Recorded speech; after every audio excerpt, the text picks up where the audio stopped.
Yoga walba dek. Ken gwada mo. Chuji kwar ye chu ben gaje. Ka chu gaje thieji. Anga medini jare chen kwara nyal. Ka chu ye chu gat chol.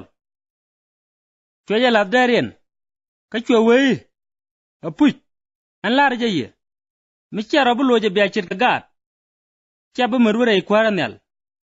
Kara mambro jaga kwe chit ka gada meyo. Ajara men bidini jare chen kwara nyal. Kara mambo gat kel. Michit ka gada me nyoro. Ka choda. Nyurane a. Kamu wote garam kel. Mu gat kel matot.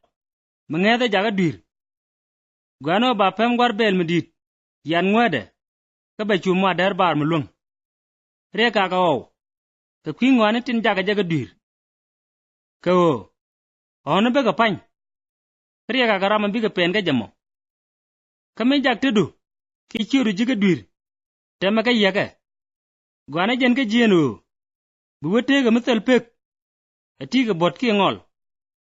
Ko baji yor gwan mai mital pek. Ati ga tit ku dang raw. Kani cho ku dang raw. Kame jak wangdu. Jiga dir. Lola ka yaka. Ko gwana jen ka jienu. Buwete ga midorar. Ka wangkel. Ka yor gwan mai mital pek. Ati ga wang dang raw. Nia ka rono. Chia gat kel ka ken yin tiyan titi bichany. Ko. An lar je ye. Rai chen kwara nyal. Jaki ente ka nyam gwar. Ente nyal len chang. Ko. Chigaran ben ko. Bane itin jibab ben ken. Angu mi chare. Matiran ka rom du kor. Ka chikel batin. Chajan bangwan wud bangwan. Abenya wipamne. Ka wekelin chibab gur. Apujan lar je ye. Mu weje jek. Buloy de te the longa kwide. Ka te loy mileni te loy de. Ka kwide de jan bangwan. Tin ken bab. Ino. Chiroi guru inte nyale nu. Bram kel bab. Ka kene titi.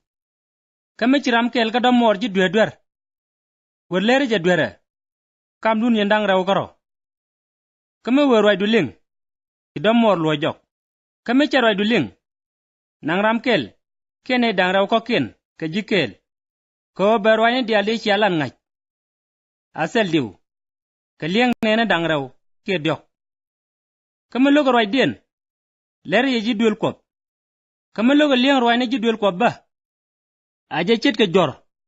Kana tul boga gaji. Apuch. An lara je ye. Mi wia yen wi mon. Baja yen cheng nel. Kame wia lun wi mon. Baja lun cheng nel.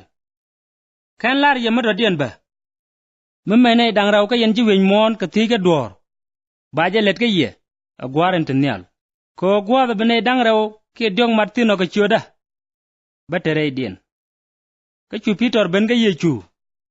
Ka chweje thieji. Pweno kut. Mar. Mi chie dwer peleke nega di. Deja peleke nega baraw. Ka chu ye chu ja loji.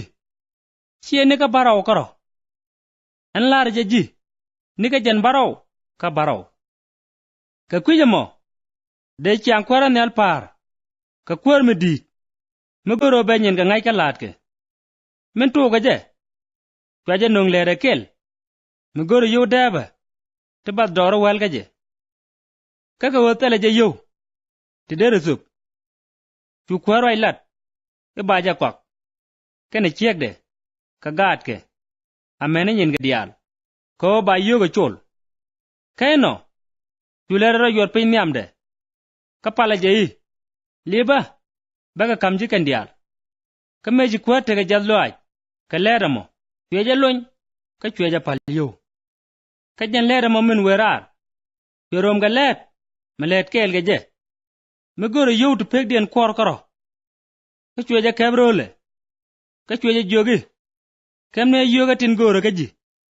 Ka chura lat kel. Ka jara yor piny. Ka pala je yi. Liba. Baka chwal ji. Chweja luk.